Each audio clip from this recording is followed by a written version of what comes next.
souhaité voir témoigner. Ce n'est pas pour maintenant, on n'a pas besoin de choses maintenant. Non. Si c'est Dieu,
prions le Seigneur.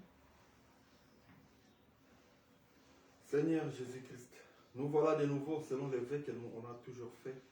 Nous avons fait devant toi. C'est toi qui nous as recommandé ceci. D'aller partout, d'annoncer la bonne nouvelle à toute la création. Seigneur, de nous-mêmes, nous ne pouvons rien. Pourquoi? C'est parce que cette œuvre, c'est ton œuvre à toi. C'est toi qui nous as créés. C'est toi qui nous as recommandés. Et puis c'est toi, Seigneur, qui prêche l'évangile à travers tes vases. C'est toi aussi qui fait croire et puis qui attire l'attention de ceux qui écoutent. Pour l'auditoire tant visible qu'invisible. Au nom de Jésus-Christ, nous brisons tout esprit, tout règne dans le monde des ténèbres pour rendre les gens lourds à écouter la parole de Dieu, pour rendre les gens lourds à passer quelque temps pour écouter l'évangile, dans tous les temps que ces bandes seront écoutées. Dans tout lieu où cet esprit se lèvera, nous cassons, nous prenons autorité définitivement. Seigneur, c'est ta parole, ce ne sont pas nos paroles à nous. Manifeste-toi encore, Seigneur. Tiens le cœur de tous ceux qui vont partager avec nous. Soutiens leur cœur. Oh Seigneur, à tous ceux qui vont écouter ces bandes, dans tous les temps, Seigneur, que ton signe, Seigneur, tes signes, ainsi que ton grand signe soit aussi manifesté, Seigneur. Le premier grand miracle, Seigneur, qui peut être fait, c'est de voir un païen devenir chrétien, transformer une personne naturelle pour que la personne devienne Christ. Seigneur, tu manifestes aussi d'autres signes, miracles, prodiges, Seigneur. Si tu les fais, c'est pour que, Seigneur, l'auditoire tant visible qu'invisible puisse comprendre que la foi, on ne doit pas la poser sur les prédicateurs, mais sur Jésus-Christ qui a le pouvoir de ressusciter les morts. Manifeste-toi, guéris les malades, Seigneur. Guéris ceux qui sont dans des difficultés. Donne des solutions à ceux qui ont des problèmes administratifs. Donne des solutions à ceux qui ont des problèmes de mariage. Donne des solutions, Seigneur, à ceux dont ils ne retrouvent plus la moindre trace de vie, Seigneur. Il y en a qui sont désespérés, qui veulent même se suicider. Au nom de Jésus, que la joie revienne dans leur cœur. Que tout soit anéanti. Tout régnons dans le monde des néants, Seigneur. Au nom de Jésus, nous cassons, nous brisons. Seigneur, inoue-nous toujours dans tes liens, dans les liens que tu as toujours fait pour nous. Cet amour-là, c'est le seul lien que nous avons, Seigneur. Unis-nous encore. Manifeste-toi dans ta parole. Sous le nom puissant de Jésus. Amen. Merci beaucoup. Bien-aimés dans le Seigneur, quels que soient les troupeaux, les enseignements que nous passons maintenant, ne prenons pas ça seulement pour nous aujourd'hui. Il y a des générations, il y a un peuple qui est prévu pour cela. Quel que soit le temps, même si Jésus tarde, nous ne serons plus là. Nous allons déjà traverser de l'autre côté du fleuve. Ces voies, ces bandes seront revues. Je vous le dis sincèrement. Si ça vient des hommes, carrément ça va s'arrêter. Mais si ça vient de Dieu, vous verrez, les générations en parleront. Mais Seigneur Dieu, ce qui compte, manifeste-toi, Seigneur. Souviens-toi de notre frère Valentin, Seigneur. Il se déplace toujours, il fait des kilomètres pour être avec nous, Seigneur. Seigneur, le ciel est vraiment rempli de dons. Nous souhaitons un grand miracle dans la vie de Valentin, Seigneur. Souviens-toi de Peggy, Seigneur, ce serviteur, qui m'a toujours soutenu, Seigneur, depuis le début à nos jours dans l'œuvre du Seigneur. Souviens-toi d'elle, Seigneur. Dans tout son parcours, en tout moment, Seigneur, quand elle priera, quand il aura besoin de toi, Seigneur, souviens-toi de cet acte, Seigneur. Qu'une réponse soit délivrée du ciel. Seigneur, qui est vivant. Pense à Barbara, mes mamans. Depuis le début, elle est toujours avec nous pour l'œuvre du Seigneur. Merci, Seigneur, manifeste-toi. C'est celle ta main qui est ce que nous désirons. Conduis-nous dans cet enseignement, Seigneur, du début à la fin.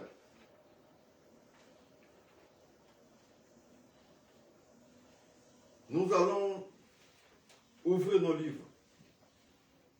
Dans les livres de Matthieu chapitre 25, du verset 31 à 33. D'abord, nous allons parler sur 2 points. On parlera sur les boucs et les brebis. Après 10 minutes, 5 minutes d'une petite pause, nous allons passer maintenant pour parler sur les 10 vierges. Si le temps va nous permettre, mais ça paie. Pourquoi? C'est parce que nous ne préférons pas couper. Pourquoi? C'est parce que dès qu'on coupe, le feeling, ça risque de changer un peu de sens. Les sillons que nous suivons, ça doit être conforme pour que l'auditoire, tant visible qu'invisible, même dans ceux qui ne sont pas encore avec nous, les années qui viennent, ils vont écouter ces bandes. Ils vont lire, puisque ça passera aussi par des petits livres aussi, pour permettre à certains qui sont dans les liens plus reculés à les comprendre. Mais si nous coupons, peut-être ils vont se perdre, puisque le vrai problème aujourd'hui, c'est ce que il s'est élevé trop de Christ. Il y a beaucoup de Christ, de faux Christ. Alors tout semble être perdu. Mais heureusement que c'est impossible de séduire les élites. Les élites ne seront jamais perdus. Alors pour ne plus perdre le temps, nous prenons directement les Écritures. Nous demandons au serviteur de Dieu Peggy de nous lire les Écritures. Donc Matthieu chapitre 25, versets 31 à 36. Ok.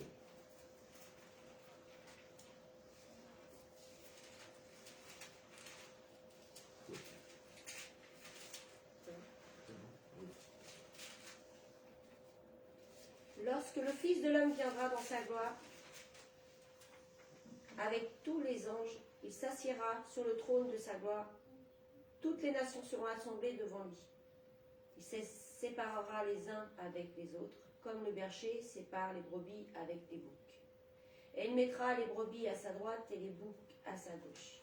Alors le roi dira à ceux qui sont à sa droite, « Venez vous qui êtes bénis de mon Père, prenez possession du royaume qui vous a fait préparer dès la fondation du monde. Car j'ai eu faim et vous m'avez donné à manger. J'ai eu soif et vous m'avez donné à boire. J'étais étranger et vous m'avez recueilli. J'étais nu et vous m'avez vêtu. J'étais malade et vous m'avez visité. J'étais en prison et vous êtes venus vers moi. Amen. Amen. Priscilla, nous ne t'oublions pas là où tu es notre sœur, dans le nord de France.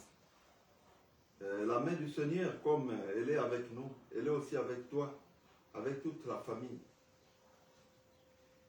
Il était temps qu'il nous soutient ici, qui est aussi soutenu là où tu es. Alors nous allons directement relire, comme notre sœur vient de lire les Écritures.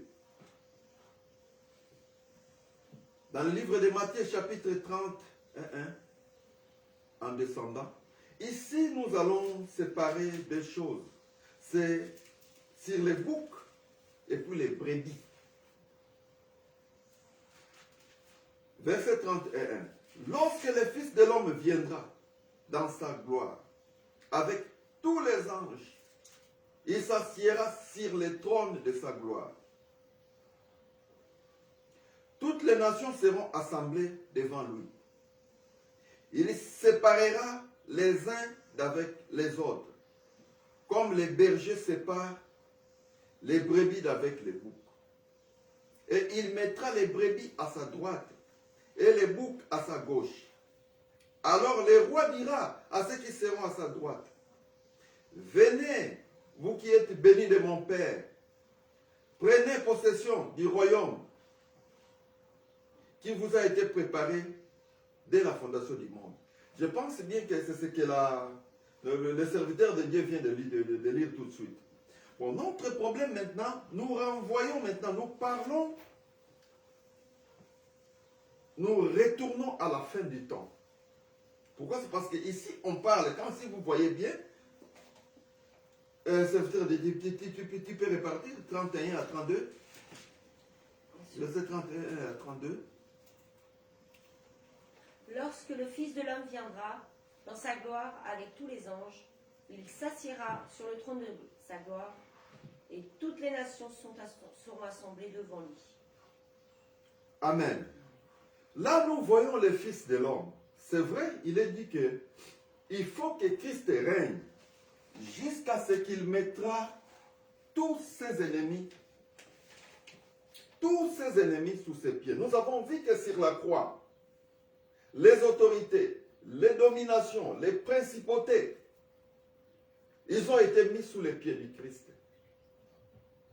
Il y a un ennemi qui est resté, c'est la mort. C'est vrai, nous les chrétiens, nous allons vivre ça. Les jours de la première résurrection. C'est prévu pour l'épouse, prévu pour l'église. Bon, maintenant, notre problème ici, c'est bien dit qu'il faut que Christ règne jusqu'à ce que nous savons réellement que dans l'éternité, Christ, c'est lui Dieu. Mais quand le temps est venu, on a commencé par les temps invisibles. Après, nous avons vu les temps visibles. L'humanité a été créée. Christ, quand le temps avait commencé, il devait prendre la condition de serviteur. Il devait prendre la condition de fils. Mais nous voyons à la fin de toutes choses, il faut qu'il y ait jugement dernier. Ceux qui sont dans la mer, ceux qui sont morts dans les forêts, ceux qui sont morts dans les déserts, ceux qui sont partout, qui se sont cachés peut-être dans les mondes astrales, ou s'il y en a qui se cachent là-bas, ils disent qu'ils sont en sécurité. Non, tous seront rappelés pour un tribunal. C'est ça, Dieu a prévu ce plan. Rien ne va échapper. Maintenant, nous revenons durant ces temps-là, ces jours-là du tribunal, où Christ sera, il est sur son trône, pour séparer les boucs et les brebis. Bon, la question que je repose maintenant à l'auditoire, tant visible qu'invisible. l'épouse, elle est où? Puisque c'est bien dit que ne savez-vous pas que les saints jugeront les mondes? C'est bien dit. C'est à l'Église de juger les mondes. Mais nous voyons ici, nous sommes au jugement dernier. Dans ce jugement, nous voyons Christ sur son trône. Il est venu avec les anges de sa gloire. Il devrait séparer les boucs et les brebis. Pour moi, je vous pose la question. L'épouse, elle est où? C'est ça le problème maintenant. Pourquoi? C'est parce que nous savons que la Bible nous déclare dans 1 Corinthiens chapitre 6, à partir du verset 2, ne savez-vous pas que les saints jugeront les mondes? Et si c'est par nous que le monde est jugé, êtes-vous indigne de rendre le moindre jugement? Ne savez-vous pas que nous jugerons les anges? Et que nous ne jugerons, oui voilà, à plus forte raison, pour les choses de cette vie. Donc nous allons juger le monde. Nous allons juger les anges. C'est ces jours-là, c'était prévu au tribunal dernier. Le jugement du trône blanc. C'est là où on se retrouve maintenant. C'est là, maintenant, on se demande, l'épouse, elle est où? L'église, elle est où? On a vu le Christ assis sur son trône. Les anges de sa gloire. C'est ce qui est lu là-bas. Je sais que le serviteur de Dieu qui a encore lu, là où nous étions dans le verset 33. Oui, le verset 33. Il séparera les uns avec les autres, comme le berger sépare les brebis avec les boucs. Il mettra les brebis à sa droite et les boucs à sa gauche. Oui, le verset 34. Alors le roi dira à ceux qui seront à sa droite, venez vous qui êtes bénis de mon Père, prenez la possession du royaume qui vous a été préparé dès la fondation du monde. Amen. Bon, notre problème, nous présentons maintenant, d'abord le premier problème de connaître qui sont les boucs, qui sont les brebis. Puisqu'il y en a qui vous diront que ces brebis-là, c'est l'église. Mais non, l'église ne sera pas séparée avec les boucs à la fin des temps. L'église, à l'enlèvement, elle va au festin des noces. Elle est enlevée. Quand elle est enlevée, comme c'est déclaré, nous serons toujours avec le Seigneur. L'église ne peut plus se séparer du Seigneur. Donc nous répondons maintenant à la question, l'église, elle est où? Il y a Christ qui nous déclare que, comme lui a vaincu, il s'est assis avec son Père sur son trône.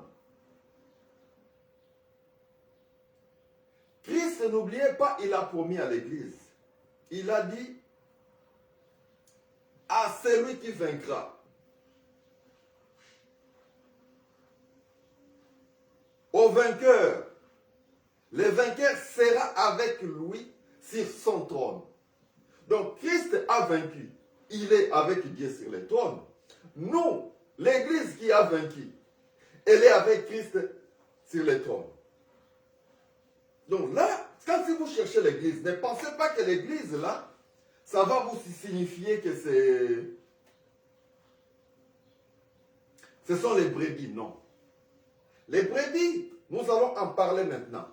Qui sont les brebis? Les brebis que nous voyons là, c'est de ça que l'apôtre Paul parle. Quand il va dans le livre de 1 Corinthiens, le livre des Romains, notre sœur Barbara va nous lire le livre des Romains, chapitre 2, versets 14 à 16.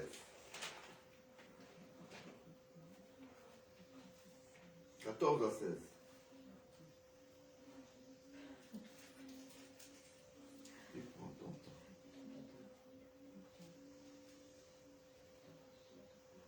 Quand les païens qui n'ont point la loi font naturellement ce que prescrit la loi. Ils sont eux qui n'ont point la loi, une loi pour eux-mêmes. Ils montrent que l'œuvre de la loi est écrite dans leur cœur, leur conscience en rendant témoignage, et leurs pensées s'accusant ou se défendant tour à tour. Ok, amen. Donc c'est comme nous venons de voir notre sœur lire ici, dans le livre des Romains, chapitre des 14 à 16.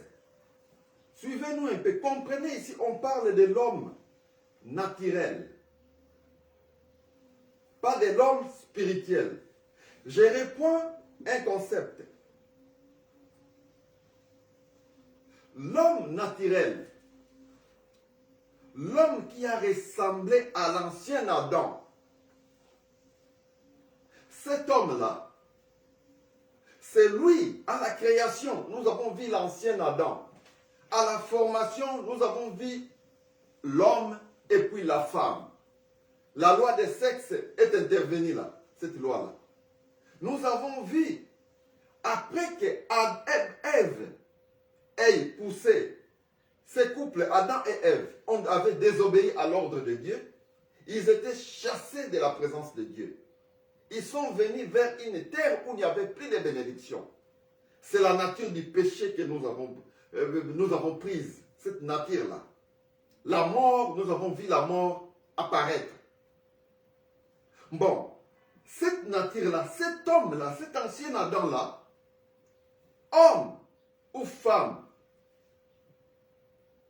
elle n'a pas place, elle n'a pas sa place dans les sacerdoces royales. Cet Adam naturel, homme ou femme, ils n'ont pas le droit de prêcher à l'église. L'homme naturel, la femme naturelle, ces deux ici, n'ont pas le droit de prêcher l'évangile. Qui a le droit de prêcher l'évangile? C'est seulement au second Adam. Le second Adam, c'est qui? Christ, quand il est mort, quand il est ressuscité, c'est lui qui s'est fait monter comme deuxième et dernier Adam. Or, quand il est mort, il est ressuscité. Nous sommes morts, nous sommes ressuscités avec lui. Tous ceux qui sont nés de nouveau, par le Saint-Esprit, ils se revêtent. Ils se revêtent Christ, ils deviennent Christ. C'est ces gens-là, quand vous mourrez, vous revenez à la vie. Le principe de sexe n'a plus sa place. Pourquoi? C'est parce que tous vous devenez sacrificateurs. Dans les sacerdoces royales, le problème de sexe n'a aucun impact. Ce qui compte, c'est d'avoir l'Esprit du Seigneur. Homme ou femme, c'est lui qui a la nouvelle naissance. Il est sacrificateur, il est frère de Jésus. Il a droit à prêcher l'évangile. Peu importe, ils ont couru trop vite. Les gens ont toujours tendance à faire revenir les gens à la croix. Nous prêchons Christ cloué sur la croix. L'évangile de la croix, ça restera un scandale, c'est vrai. Mais nous vous disons que ceux qui ont couru, ils ont fait revenir les gens à la loi. Or, nous étions à la loi. Christ est sur la croix, il est mort. À cause de la loi écrite.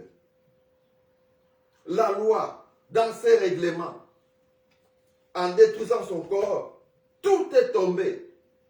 Nous vivons maintenant dans l'esprit, la vraie interprétation de la loi du Saint-Esprit.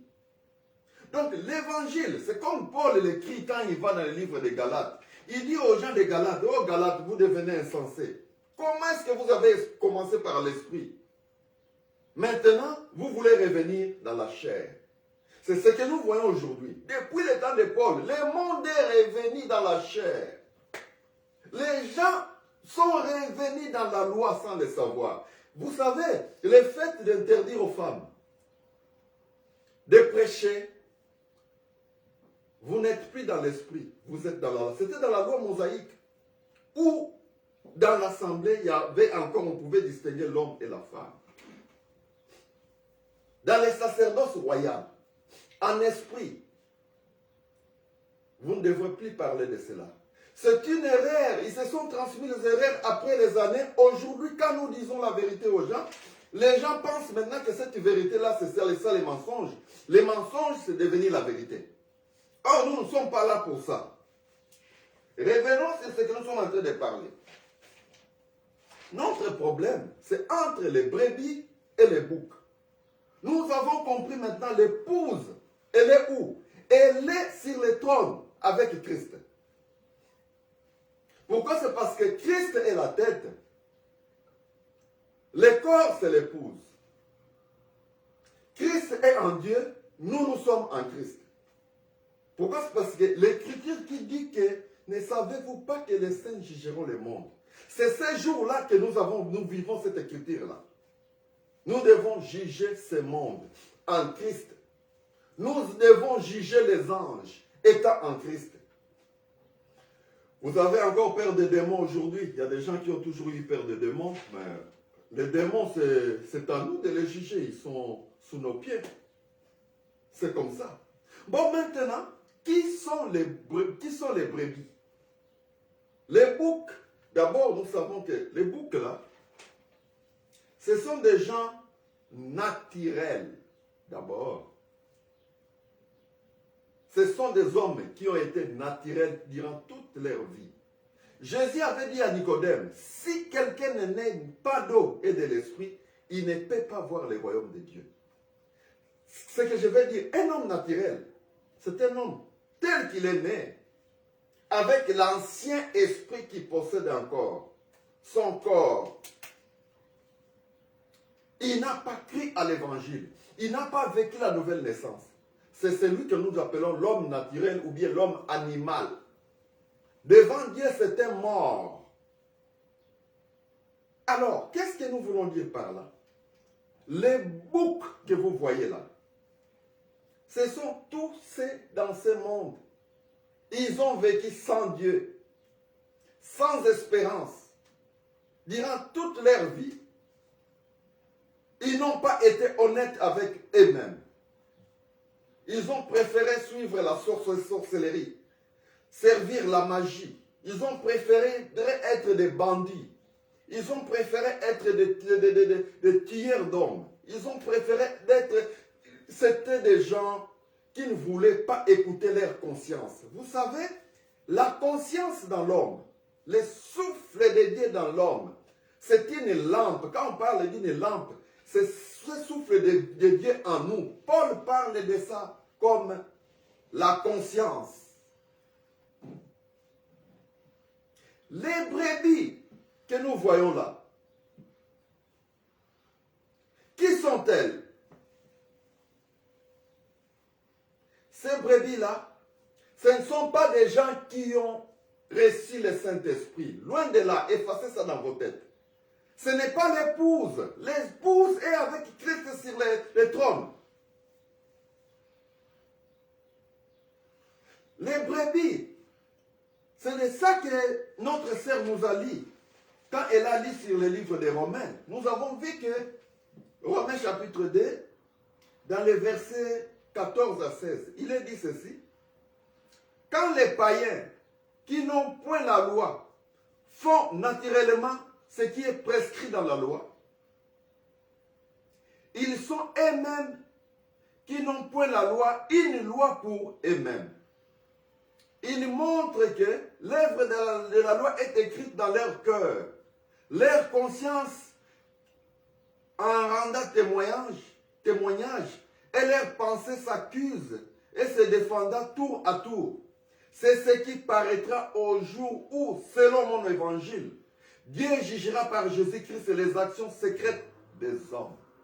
Paul en parle ici selon les messages que Christ lui a confiés. Quand Dieu jugera le monde, il y a des païens, il y a des hommes naturels. Leur conscience fonctionne.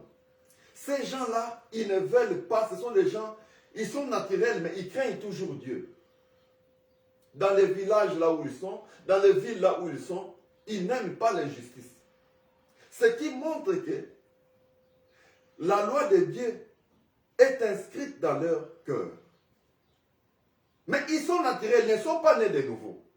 Voyez un peu. Ceux qui sont de nouveau, l'épouse, elle n'est plus là. On se situe où quand on parle de le Christ sur son trône là? Nous nous situons où? Il faut savoir situer le temps. Aujourd'hui, nous vivons les temps de l'Église. L'évangile est prêché à l'Église. Après ce temps de l'Église, il y aura enlèvement de l'Église. L'Église doit être enlevée. Il sera enlevé comment? Les gens naturels, ceux qui n'ont pas eu le Saint-Esprit, ils vont continuer la vie. Mais ils verront que certaines personnes ont disparu. Qu'est-ce que je vais expliquer par là? La trompette, c'est vrai qu'elle a déjà sonné, c'est l'évangile que nous écoutons aujourd'hui, vraiment. Quand la dernière brebis, l'élu, le dernier sera dans la parole, il aurait atteint la maturité spirituelle. Il aurait atteint la stature de l'homme. Il sera adulte à la stature de Christ. La dernière, je dis bien, il y aura un mouvement. Les morts en Christ vont ressusciter premièrement. Ensuite, les vivants qui seront dans ce monde, les vivants, et ils vont être transformés. Maintenant, comprenez ici, il y aura une transformation. Ils doivent être transformés. Pourquoi? C'est parce qu'ils ont reçu le Saint-Esprit déjà en croyant cet évangile comme gage, comme garantie de bien que Dieu les réserve. Ils seront transformés. C'est différent au jugement dernier. Au jugement dernier, nous allons voir que la mer, il y aura résurrection. Mais dans cette résurrection-là, il n'y aura pas de transformation. Il y a des choses différentes. Il faut séparer les deux choses. Pour l'enlèvement de l'Église, les gens naturels vont continuer à vivre. Ils iront au travail comme d'habitude. Mais ils vont vivre une disparition. Certaines personnes vont disparaître parmi eux. Après cela, nous savons que l'Israël naturel doit être prêché. L'épouse, quand elle sera dans la gloire, pour le festin, quand nous lisons les Écritures, nous en avons déjà parlé, après l'épouse a entré dans la maison du roi, elle sera suivie par les jeunes filles. Ces jeunes filles-là, ça parle de l'Israël. Ça, quand nous sommes dans le 5e sceau, nous avons parlé de ces sceaux-là. Maintenant, à la fin du 5e sceau, nous voulons arriver là où nous sommes arrivés là. À la fin du 5e sceau, c'est le 6e sceau qui doit prendre place. Or, au début du 6e sceau, il y aura résurrection des morts. C'est ce que nous allons lire dans le livre de... Prenons un peu le livre de Matthieu, d'Apocalypse chapitre 20. Et serviteur de Dieu, vous pouvez nous lire Apocalypse chapitre 20.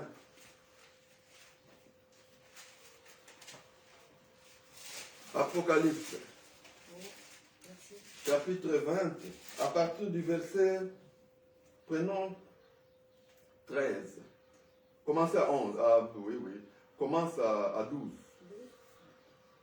Et je vis les morts, les grands et les petits, qui se tenaient devant Dieu. Les livres furent ouverts, et un autre livre fut ouvert, celui qui est le livre de vie. Et les morts furent jugés selon leurs œuvres, d'après ce qui était écrit dans ces livres. La mer rendit les morts qui étaient en elle, la mort et le séjour des morts rendirent les morts qui étaient en eux. Chacun fut jugé selon ses œuvres. Amen. Vous voyez ici, ici, on est au jugement du trône blanc. Christ est assis sur son trône.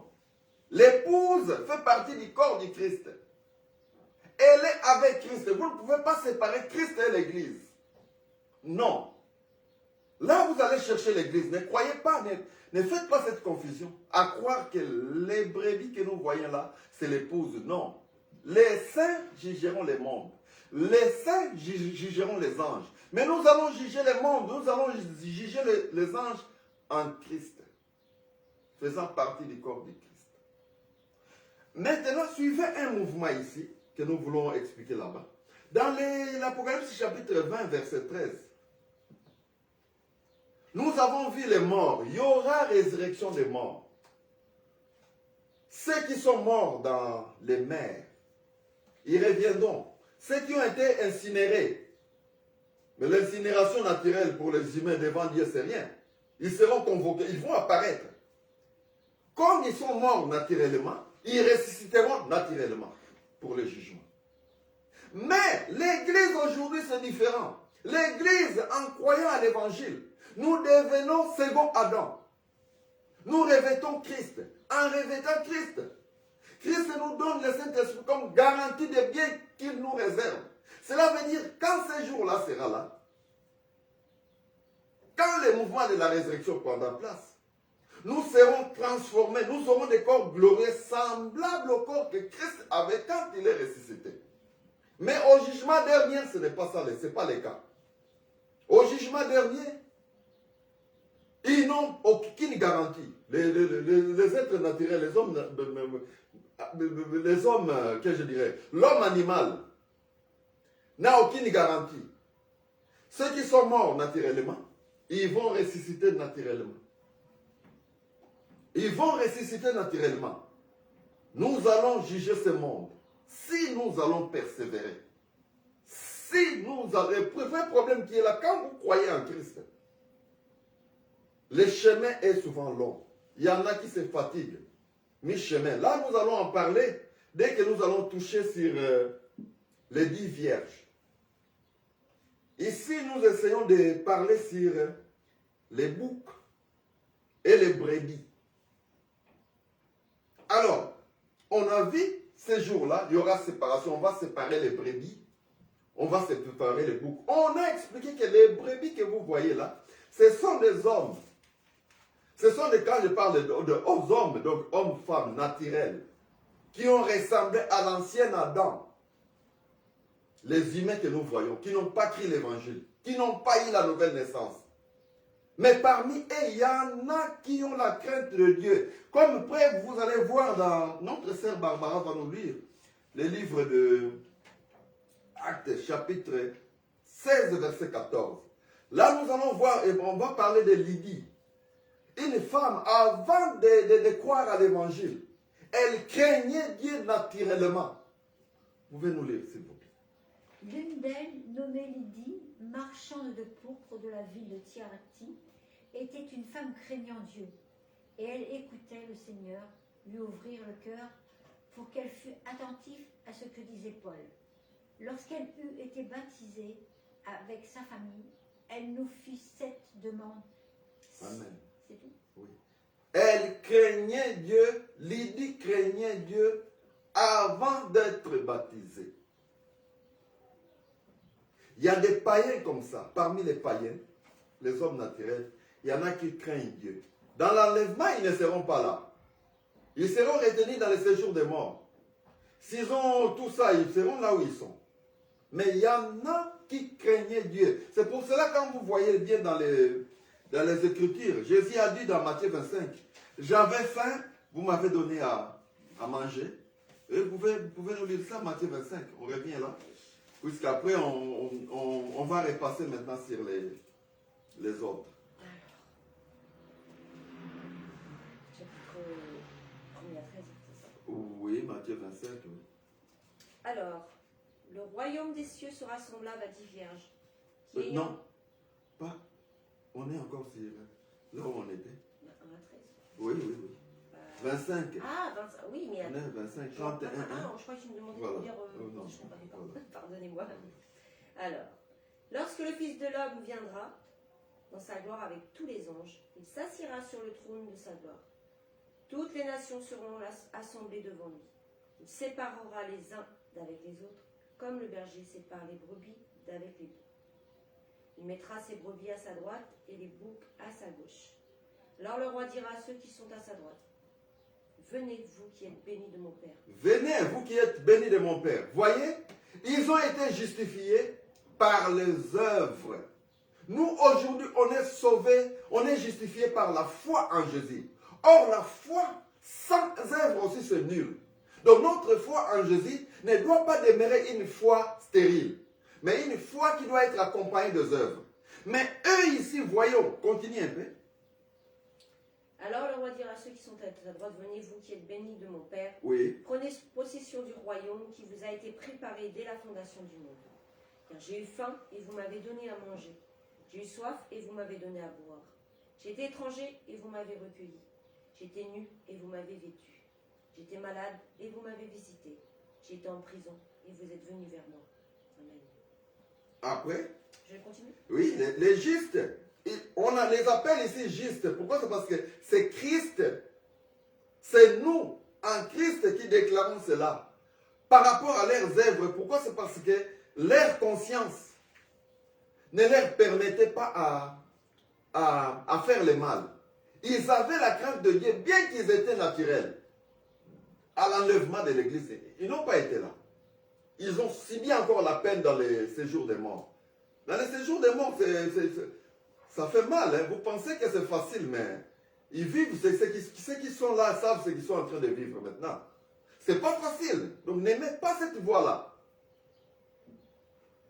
Les justes lui diront, Seigneur, quand t'avons-nous vu avoir faim et t'avons-nous donné à manger? Ou avoir soif et t'avons-nous donné à boire? Quand t'avons-nous vu étranger et t'avons-nous recueilli? Ou nu, t'avons-nous vêtu? Quand t'avons-nous vu malade ou en prison et sommes-nous allés vers toi? Et le roi leur répondra, pardon. Je vous le dis en vérité, toutes les fois que vous avez fait ces choses à l'un de ces plus petits de mes frères, c'est à moi que vous les avez faites. Ensuite, il dira à ceux qui seront à sa gauche, retirez-vous de moi, Maudit. à aller dans le feu éternel, qui a été préparé pour le diable et pour ses anges. Car j'ai eu faim et vous ne m'avez pas donné à manger. J'ai eu soif et vous ne m'avez pas donné à boire. Amen. Pardon. Amen. Là, nous voyons maintenant ce qui va arriver. Donc, ces brebis-là, ce sont des personnes naturelles. C'est vrai, dans l'enlèvement, ils ne seront pas là. C'est vrai, ils vont souffrir dans les séjours des morts. Ce n'est pas facile, le séjour des morts. Mais à la fin, nous avons vu qu'ils ont été rappelés au jugement du trône blanc. Il y en a qui ont été incinérés. Ces jours-là, par la voix du Seigneur, ils réapparaîtront. Le fait que nous utilisons quand on va incinérer les corps, là, c'est rien. L'Éternel, par un mot seulement du Seigneur, tous, ils vont réapparaître. La cendre que vous voyez là, vous révérez une personne, ils seront rappelés. C'est normal. Ceux qui sont morts dans les océans, perdus, ne pensez pas qu'ils sont partis pour toujours, non. Ils seront rappelés. Ces jours-là, l'Église, si nous allons garder la foi, si nous allons persévérer, nous jugerons les anges, nous jugerons le monde. Mais ce qui m'étonnerait ces jours-là, il y a quelque chose qui serait un peu effroyant. Quand les morts seront rappelés au jugement du trône blanc, ils trouveront certains vivants. Ils seront là. C'est ces vivants-là qui vont vivre des choses horribles. Les étoiles vont tomber du ciel. Là, c'est dans le 6e saut que nous allons le voir. Nous pouvons le voir, ça. Dans le 6e saut, les étoiles vont tomber. Ce ne serait pas facile pour eux. Ils vont aller chercher à se cacher sur des ravins, sur des creux, pour demander aux montagnes, tomber sur nous. Ils auront peur de voir la présence du Seigneur, les trônes du Seigneur. Ce ne serait pas facile. Donc, vouloir ou pas, si vous refusez le Seigneur,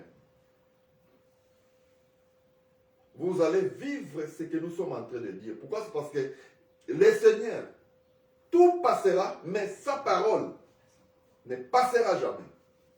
Donc, mon frère, nous avons intérêt, pour notre salut, pour celui qui est élu, je sais que la parole est déjà inscrite dans son cœur. Il sent la sonnette. Il n'a pas une minute à perdre. Pourquoi? C'est parce que n'oubliez pas, si vous avez aussi reçu cette parole, si tu ne multiplies pas cette parole, une graine, quand elle est mise par terre, elle doit se multiplier. Si elle ne se multiplie pas, il n'y a pas de récompense aussi pour cette graine-là. Passons notre temps à aider les gens, à faire voir l'évangile, à prêcher l'évangile, à que tout notre corps soit réellement un sacrifice vivant pour témoigner Jésus-Christ. On a fait combien de minutes?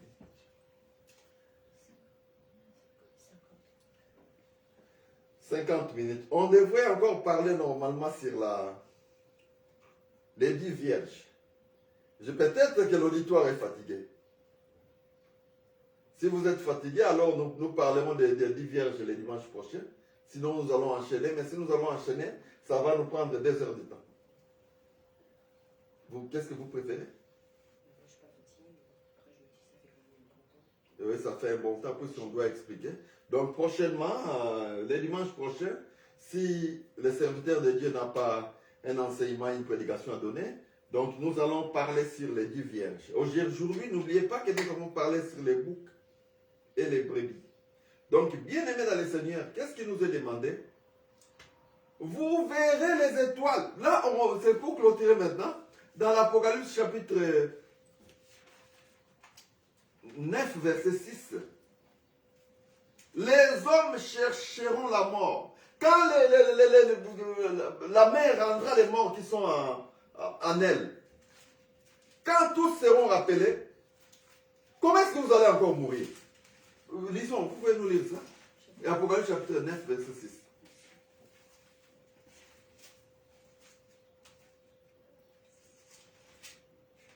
Dans ces jours-là, non? Oui.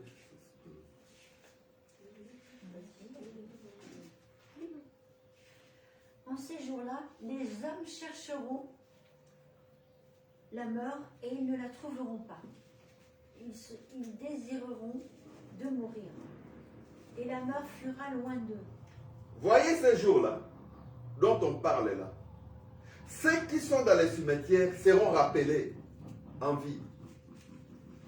Alors, en voyant les choses, comment est-ce que les choses vont se passer durant ces jours-là, pour les hommes qui seront encore naturels, certains seront en vie. L'événement va les retrouver en vie. Pourquoi? C'est parce que même l'événement de l'enlèvement, certains vont continuer la vie comme d'habitude. Ils verront seulement la disparition de certaines personnes. Mais au jugement dernier, les morts seront rappelés. Ils sont morts naturellement, ils seront rappelés naturellement. Mais nous voyons pour ces gens ici, ils vont chercher la mort. C'est dès que nous, quand nous allons même dans l'Apocalypse chapitre 6, au verset 16, vous voyez qu'il est dit, il disait aux montagnes et aux rochers, tombez sur nous, cachez-nous devant la face de celui qui est assis sur le trône, et devant la colère de l'agneau, car le grand jour de sa colère est venu. Qui peut résister? Bien-aimés, aujourd'hui ça se parle, c'est comme encore la blague. Mais nous continuons à avancer. Hier, nous étions des bébés, entre les mains de nos mamans. Vous voyez maintenant là où nous sommes maintenant. Il y a des barbes. Vous voyez tout ça. Nous avançons vers les cimetières. Bien que le cimetière ne sera jamais notre maison, nous irons directement au paradis. Mais si vous ratez le paradis, vous êtes bloqué au monde des cimetières. Le cimetière ne vous laissera pas passer. Donc là, votre demeure, c'est le séjour des morts. C'est regrettable. Quand vous serez rappelé avec honte, ces jours-là, vous crierez, vous allez voir les étoiles tomber du ciel. Vous allez vivre c'est ce que les humains n'ont pas vécu durant ces temps-ci. Frères, nous avons intérêt. Luttons pour notre salut. Passons notre temps à l'évangile. Soutenons-nous dans l'œuvre du Seigneur. Pourquoi? C'est parce que c'est ça notre moment. Après ce moment, il y a une autre équipe. Si Jésus tarde, d'autres viendront. Puisque ça n'a pas commencé avec nous. Les Paul, les Pierre, les Jacques ont passé dans ce monde. Ils ont prêché aussi. Ils ont passé leur temps comme nous. C'est Priscilla, que Dieu puisse réellement te bénir là où tu es dans le nord de France. merci pour tout ce qui vient d'être dit. Nous laissons un peu les paroles à au serviteur de Dieu Peggy. Elle peut avoir quelques mots la prière finale et puis quelques mots à dire. Donc si vous avez des questions, si vous avez des incompréhensions, n'hésitez pas à écrire par Messenger à Denis, à moi-même ou à ma mère, bien sûr. Vous avez le nom de Madame Jed Barbara en Messenger, Denis Bianzelli pour aussi Messenger, et moi, vous avez l'habitude, Peg Antoine, donc voilà, n'hésitez pas à nous transmettre vos questions, vos incompréhensions, et le frère vous répondra. Voilà. Soyez bénis, que Dieu vous bénisse cette prochaine semaine, et je vais prier. Voilà, merci Seigneur. Père Céleste, merci. Merci pour ce moment d'union en ton nom, encore une fois, Seigneur. Merci pour cet enseignement, Seigneur. Que tu puisses conduire tes brebis, Seigneur, qui te cherchent, qui sont égarés aussi parfois, Seigneur. Que tu puisses revenir vers toi. Que tu puisses amener aussi d'autres âmes, Seigneur, à toi aussi, Seigneur. Seigneur, sois attentif à notre prière, Seigneur, aujourd'hui. Que tu nous entendes, Seigneur. Que tu nous conduises toujours par ton esprit, Seigneur. Que tu sois le rocher, comme tu le dis dans la parole, le rocher sur lequel nous puissions nous appuyer, Seigneur, notre refuge. Tu es une tour forte pour nous, Seigneur. Seigneur, afin de séjourner éternellement avec toi dans ton royaume, Seigneur, quand le moment sera venu, Seigneur. Que tous ceux qui ont entendu ces paroles soient touchés, Seigneur, que tout ce qui a été semé dans le cœur, Seigneur, l'ennemi ne vienne pas déterrer cette semence, Seigneur. Que tu continues à faire l'œuvre, Seigneur. Nous semons et toi, tu fais le reste, Seigneur. Merci pour eux. Que tout soit béni, Seigneur, en ton nom, au nom puissant de Jésus. Amen. Amen.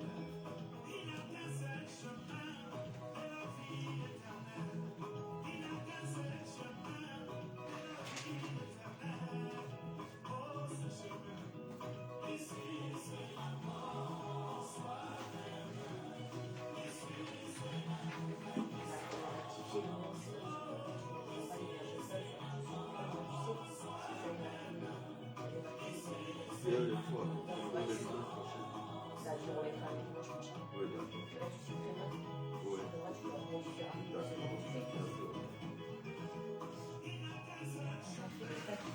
Ou bien on ajoute à suivre.